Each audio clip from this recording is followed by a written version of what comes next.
This is 7 National News, and in our top story, UAE Vice President, Prime Minister and ruler of Dubai, His Highness Sheikh Mohammed bin Rashid Al Maktoum, chaired a cabinet meeting held at Fatima bint Mubarak School in Ras Al Khaimah. Sheikh Mohammed had invited students with high distinctions to attend the meeting, which he said reaffirms the commitment of all members of the council to work towards the future of students in the UAE. The Emirates news agency WAM said that the cabinet has also approved the national agenda goals that consist of 52 targets in the sectors of education, health, residence, community, infrastructure, economy, environment, security, judicial and safety. On his Twitter account, His Highness Sheikh Mohammed stated that during the cabinet meeting we discussed a plan to quickly achieve the national agenda's goals. We approved setting up 36 teams comprised of 550 government officials for the agenda's implementation. The ruler of Dubai further pointed out that the team had been given full authority to recruit any federal government employee to the team. Internationally, the cabinet also endorsed a series of agreements, including a framework agreement between the governments of the UAE and the United States for cooperation in areas of air navigation, exploration and utilization of outer space for peaceful purposes. 4 agreements on economic and technical cooperation and another 5 on air transport services were also approved during the meeting. His Highness Dr. Sheikh Sultan bin Mohammed Al Qasimi, member of the Supreme Council and ruler of Sharjah, has issued a new emiri decree for appointing a new Director General of Sharjah Municipality. Ruler of Sharjah, His Highness Dr. Sheikh Sultan, has issued Decree number 78 of 2016, which stipulated the promotion of Thabit Salim Obaid Al-Tarifi Al-Shamsi, the Secretary of the Municipal Council of the City of Sharjah, to the grade of Director General and transferring him to Sharjah City Municipality, where he will be appointed as its Director General. The decree is effective from the date of issuance and shall be published in the Official Gazette. Dubai expects to offer free Wi-Fi across the Emirate by the end of next year as the government steps up efforts to make doing business easier for entrepreneurs burdened by excessive red tape.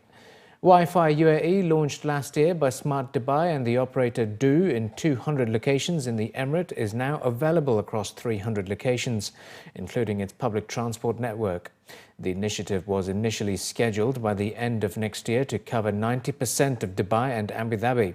According to Smart Dubai officials, from bandwidth of 512 kb per second will be provided, which allows people to connect to social media and use WhatsApp, but will not allow users to watch videos or technology which requires higher speeds. According to Skype's website, this bandwidth should be fast enough for video calling. As part of the government's efforts to improve the ease of doing business, its mobile app Dubai Now will also become a one-stop shop for government and private sector services from next year. Dubai Now works as a channel for 24 government entities, offering 55 different services, from paying your DIWA bill to registering a marriage. The new push into the commercial sector has resulted in 2,400 retailers registering for the app and will allow users to also buy cinema tickets and book a restaurant table. The UAE Ministry of Energy has announced that a total of 704 million gallons of rainwater was collected during the first week of October, with authorities also urging residents to exercise caution following heavy downpours in Ras Al Khaimah on Sunday. According to the news agency WAM, over 3.2 million cubic meters of rainwater equal to 704 million gallons was harvested in 25 dams in the UAE on the 6th, 7th and 8th of October. The 24 dams are located in the central region and 1 dam in the eastern region of the UAE. The ministry has urged visitors of dams and wadis to exercise extreme caution. On Sunday, heavy downpour was witnessed in Ras Al Khaimah, with the National Centre of Meteorology and Seismology stating that the rain continued for almost 1 hour. Videos of the downpour were quickly posted on social media, showing areas such as Wadi Al Ghail, which is located between Sharjah and Fujairah. The forecasters said that residents can continue to expect more rainfall on Monday across the northern parts of the Arabian coast, which is concentrated near Ras Al Khaimah and the south of the Sharjah Emirate.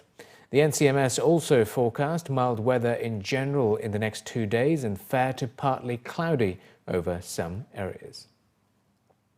Ras Al Khaimah has announced that it has issued fines worth 96,000 dirhams in September to outlets in the emirate for a number of violations. According to local reports, municipal inspectors launched 311 inspection campaigns last month, and 255 of the 921 outlets inspected failed to meet the rules. Officials from the civic body were quoted as saying that the food institutions fined were involved in health and environment violations. Up to 4,627 kilograms of food unfit for human consumption was seized and destroyed. Furthermore, it was revealed that RAK Municipality confiscated up to 297 kilograms of slaughtered birds at the RAK International Airport. The civic body also added that 19 out of 296 samples of desalinated waters collected from the water desalination stations in Ras Al Khaimah failed to pass the set test. The Philippines Consulate General in Dubai plans to set up drop boxes in bus stations to enable Filipino expats to contact their embassy more easily. According to local reports, the Consulate General has signed an agreement with global courier and cargo solutions provider LBC Express, under which the drop boxes, called Kabayan Corner, will be installed in bus shelters across Dubai. The initiative aims to provide the 450,000 Filipino expats in Dubai with a faster and more efficient way of airing concerns with their national representatives. According to a statement from the Philippine Consul General and LBC, the initiative provides hassle-free processing of official documents that need authentication by the Philippine Department of Foreign Affairs. Kabayan Corner boxes are to be installed in bus shelters located in Satwa, Mankhul, Baniyas, Berdubai and Al Riga, and letters from Filipino expats will be delivered to the Philippine Consulate General, which is based in Dubai, on a weekly basis. And finally, in the bulletin, Christie's, the world's leading art business, marks its 250th anniversary with an auction in Dubai.